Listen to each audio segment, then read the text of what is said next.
And my next guest, Dr. Shea Bradley Farrell. She's the president of Counterpoint Institute for Policy Research and Education in Washington, D.C., an expert in foreign policy, national security, international development, and women's issues. Welcome to the program, Dr. Shea. Glad to have you here finally. What an honor to be with you, Gene, and good to see you again. It is good to see you. All right, so Dr. Shea, you wrote a powerful column for Human Events, and in it you said that pride flags are more about political power and interest than preening and parades. Explain. Absolutely. I do believe that it is more about political interest and not the will of the American people. And what prompted me to write this op-ed is after waking up one morning in Central Europe and seeing that the Biden administration had placed our flag, the United States flag, at a subservient position to the pride flag. I was very upset about that. But here's the thing I wanted you and your viewers to know. They didn't stop there. Secretary Blinken also authorized U.S. embassies around the world to fly the pride flag. And the one I think that might have hit me the hardest is there is one flying over the mission to the Holy See, the seat of the Catholics, of course. The problem with this is if you work in foreign policy, is that the majority of the countries that we're in, actually, this is according to Pew Research, finds homosexuality morally unacceptable. So us flying those flags over U.S. embassies is signaling to foreign countries, to people that we're trying to influence the policy position of the United States. It is also trampling over their their sovereignty and their religious freedom. Yeah, all right, so there you go. You see there's the picture of the White House with the flag. You know, let me show you. Let's go back to this is the one of the flags, guys, the first one. This is what is so infuriating, Rick, when we see this is what our faux leadership has done by elevating the pride flag between American flags. It's preposterous. Well, it's why leadership truly does matter. People that don't pay attention to elections, they don't pay attention to getting involved, aren't willing to go testify at a school board or at a legislative meeting because they think it won't have an impact. It has a huge impact on all of our lives. We have a man occupying the White House that has, literally paraded this stuff around at the White House, paraded around a man acting as a little girl and said that we should allow men to go into girls' bathrooms. Not just said that we should allow that to happen, threatened every school district in the country, every community in America, that if you don't buy into all this and participate in this, we'll take away your lunch money. We'll take away funding from your schools. I mean, that's where these people are. That's the kind of leadership that is currently occupying the White House. But Biden, Biden, I can't believe I just called you that, Gene. But Gene, to Hank's point and to Lance's point, it is turning people around. The church is waking up. I just saw a poll, a Gallup poll they do every year, and it actually has dropped by 7%, a huge drop in Americans that approve of this stuff and are okay with this stuff. That's never happened in my life. It's gone the wrong direction my whole life because of all the entertainment agenda and everything they're doing to persuade Americans to buy into this stuff. For the first time in my life, it went the other direction, and big time, a 7% drop because they keep doing this. So I think actually that all the guests are right. This is turning because they're so in our face with it, and people are now realizing, as Abby Johnson said, just how disgusting it is. You remember, Gene, years ago that there was a documentary called The Gay Agenda, and this was like in the early 90s, and people didn't believe us. They didn't believe us that this stuff was, they're coming after your kids. They want your children. Now they believe us, and they're finally waking up. They are. Thank you for that, Rick Biden. Let me show you this picture. This goes to what, Pastor Hank, you were referring to, the out and out satanic agenda. Look at this guy. He's wearing a shirt. I guess that's a skirt. Not today, Jesus. And you see the Satan flag. Satan loves LGBT. Dr. Farrell, what does this say to you? I mean, you've been involved, your international policy. You've been all over the place. Well, what does this say to you when you see this in America? There's something I'd like to explain about that. The pastor is exactly right. A lot of Americans do not understand that there are very powerful NGOs behind a lot of what is changing the fabric of America. I give you as example the Human Rights Campaign. The Human Rights Campaign are here in Washington, D.C. They are funded partly by George Soros and Open Society Foundation. And they're the ones that created the Corporate Equality Index. It is a totally made up index that they use to pressure corporations like Nike and Target and Budweiser into compliance, because they use it. They will malign them in the press and give them a bad score if they don't comply. And, the greatest evidence of this to me was a few weeks ago, I read an article in the Daily Signal saying that Fox News had written into their employee handbook that they offered support for employees going through transitions. They want employees to use the right pronouns. They allow employees to use whatever bathroom they'd like, whether they're male or female. And incidentally, Fox News has achieved a perfect Corporate Equality Index score. And like I said, this index is totally made up. I can make up one. All right, Lance, you heard, of course, we know that friends don't let friends watch mainstream media. When you hear this is shocking, but this is what I've said, and you and I both have said this. There's good corporations that are being sucked into because they're concerned about making it and not being trotted out there. It's fear and hate mongering to make sure they continue to stay in business. Lance, thoughts? First of all, Gene, I want to tell you, I go out of my way to avoid all the things you show me on Flashpoint because they annoy me so much that I have to watch them on Flashpoint. I can't believe you subject us to this torture. I realize you're doing us a service because you're showing us how bad it is out there. But, it just gets me upset to see this stuff. Here's the good news. Tell me. If you guys want to cheer, here's the good news. Come on. Larry Fink, BlackRock, this is the big funding source. So the way that this works is you got your big fund managers, right? They own 20 or 30% of Disney or all these other corporations. So when Larry Fink says, push the equity, push the gays, these corporations do it, even to their own hurt, because they get access to the funding and the endorsement and the other accolades of BlackRock and the investor community. Now, they're losing money. But somehow it works out for them because their largest stockholders are keeping them good with their ESG score. Now, here's the good news. A pushback has been happening. It's been from Bud Light. It's been from Target. It's gone to Larry Fink. There's the name, Larry Fink, CEO of BlackRock. And he has now come out and said that he's a little embarrassed about how things have gotten out of hand here with this ESG. He never meant it to be politicized, which is hilarious because he's using punishment and shame as a vehicle for controlling and changing behavior. And he said he wants to do it. But now he's looking at the consequences. So, Gene, here's the point. The people that fund, like this doctor said, there's here mentioned Soros and the Tides Foundation, the Rockefellers, and all the other ones. These billionaires fund the activists who somehow get the media attention with their goofy stuff. Right. I really do wish, and I call out our side, for not funding, exposing the pernicious, destructive nature of the gay community. Nobody wants to touch it because our side is afraid of appearing intolerant.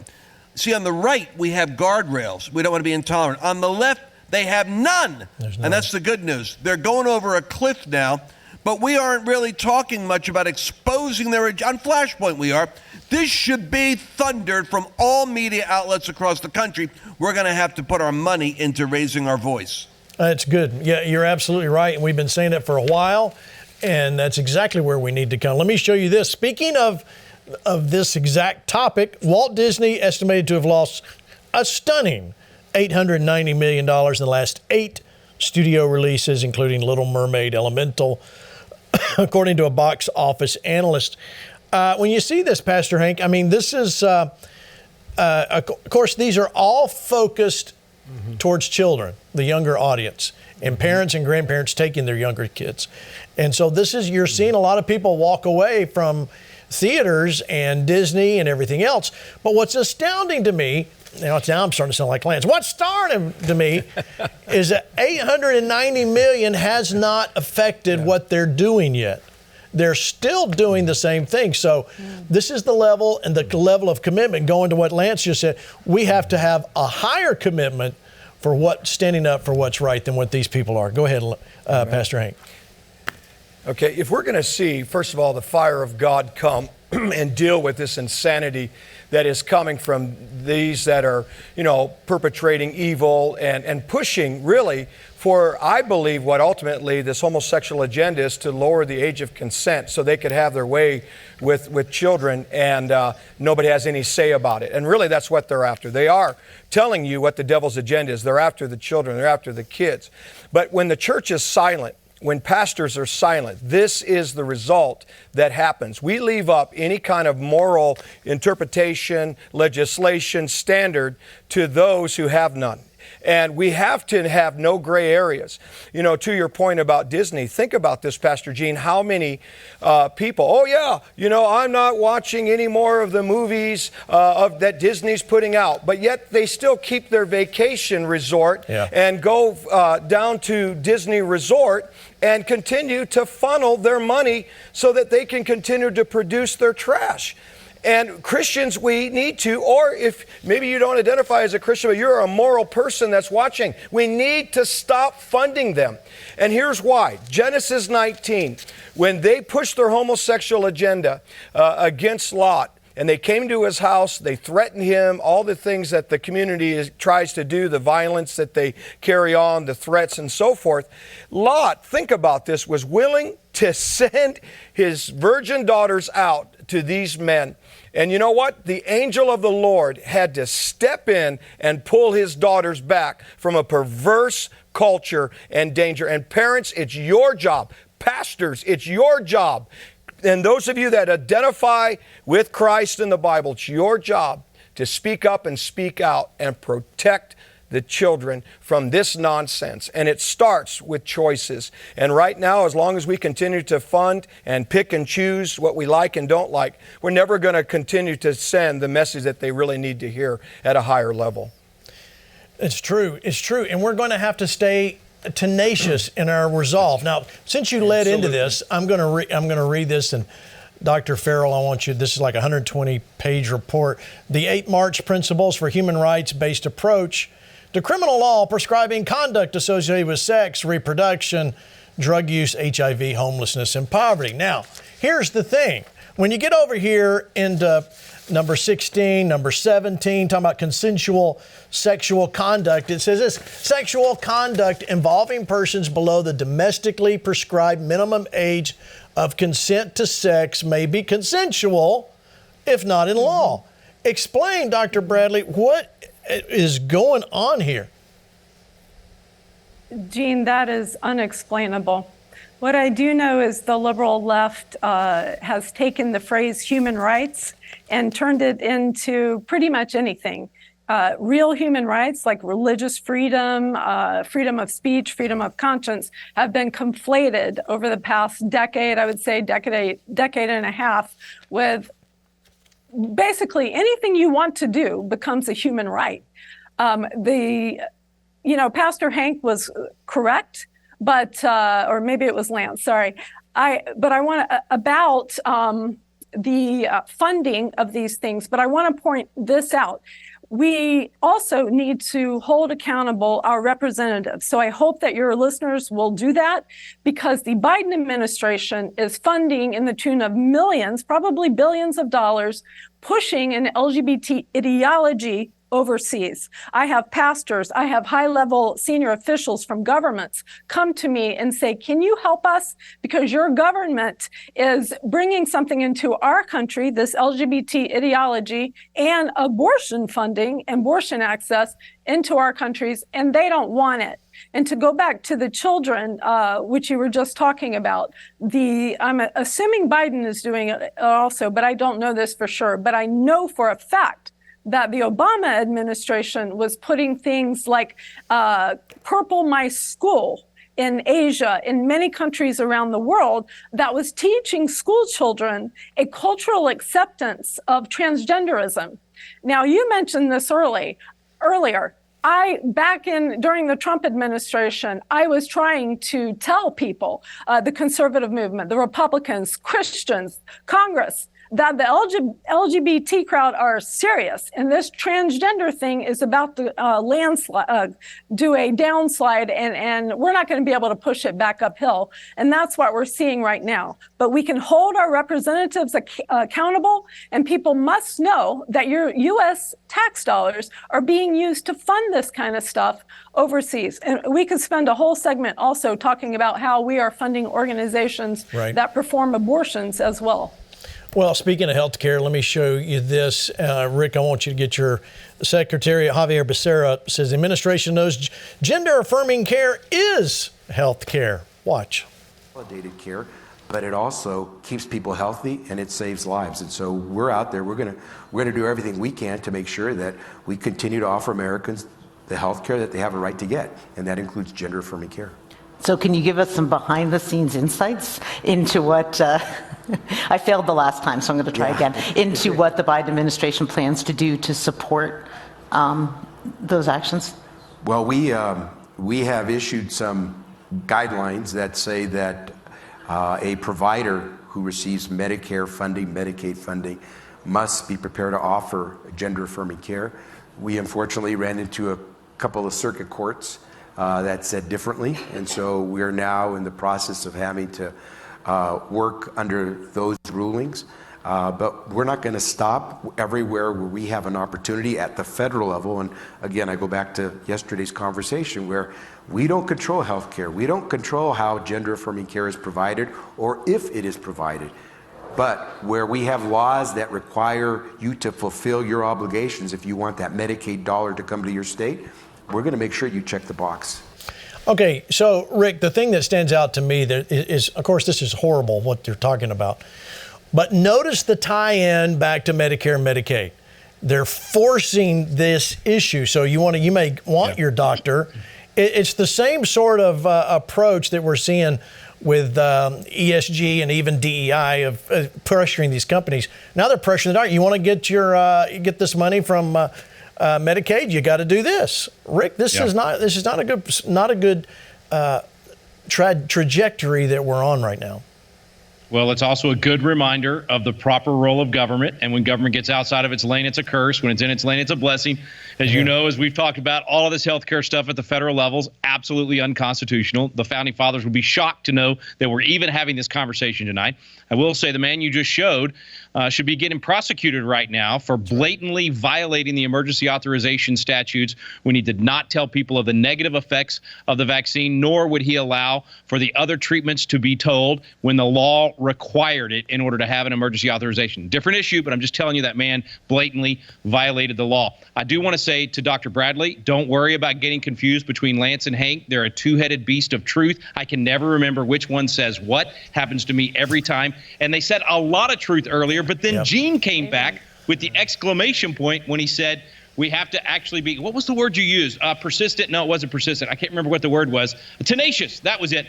Because listen, this stuff takes a generation. So the things Lance was talking about, the things Hank was talking about, we're talking about turning a huge ship here on the financial side of things.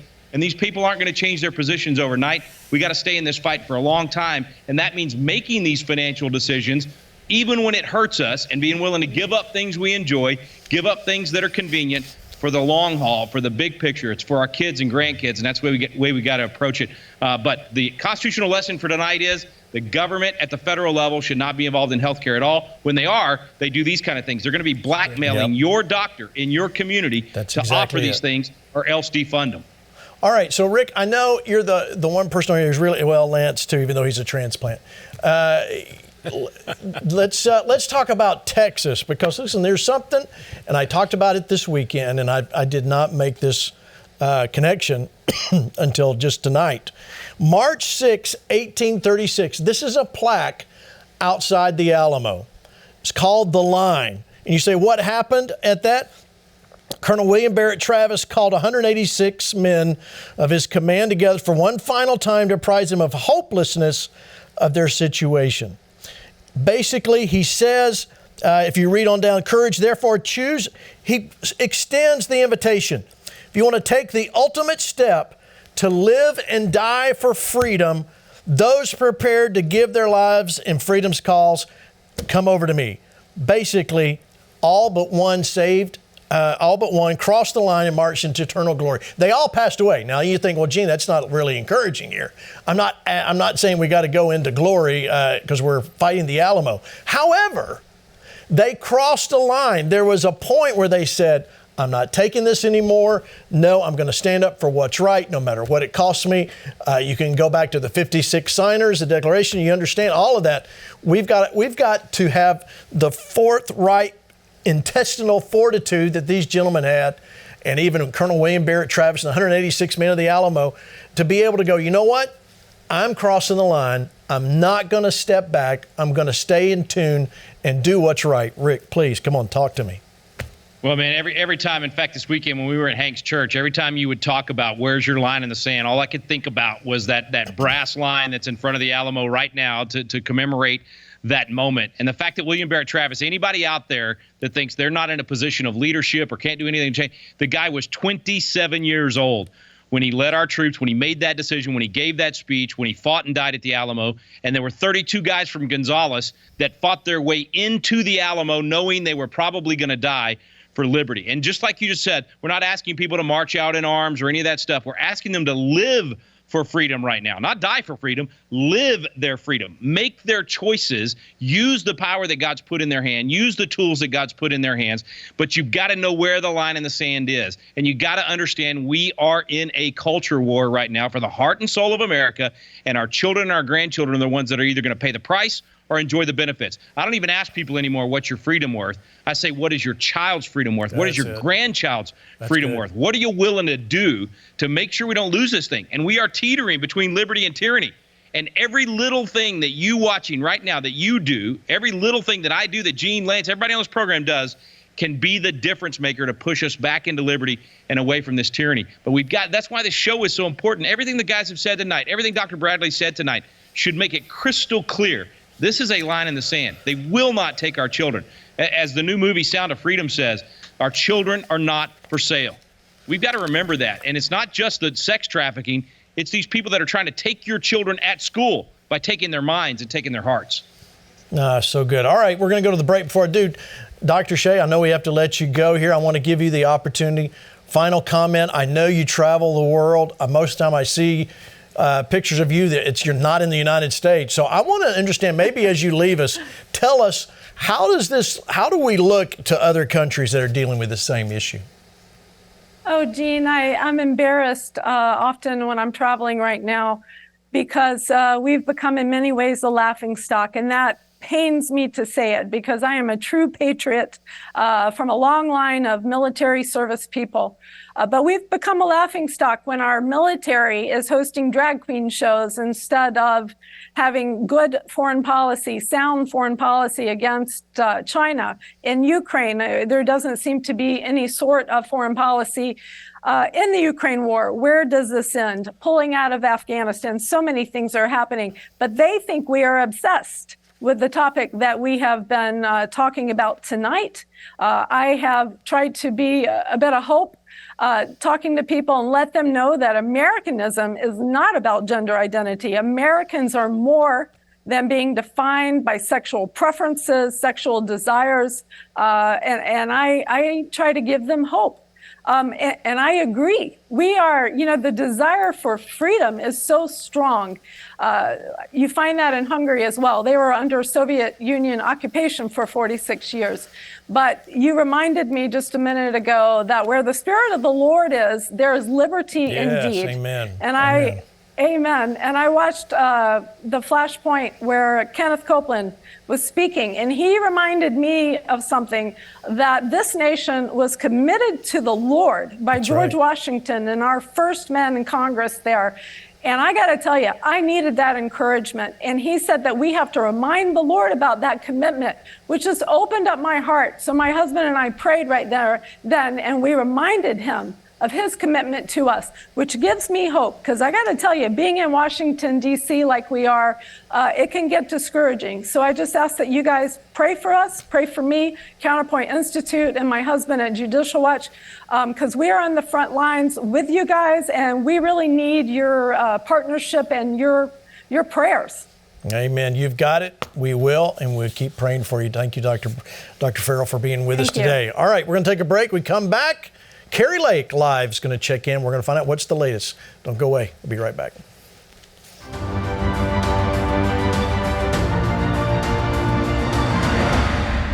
The Flashpoint Live, Truth and Freedom.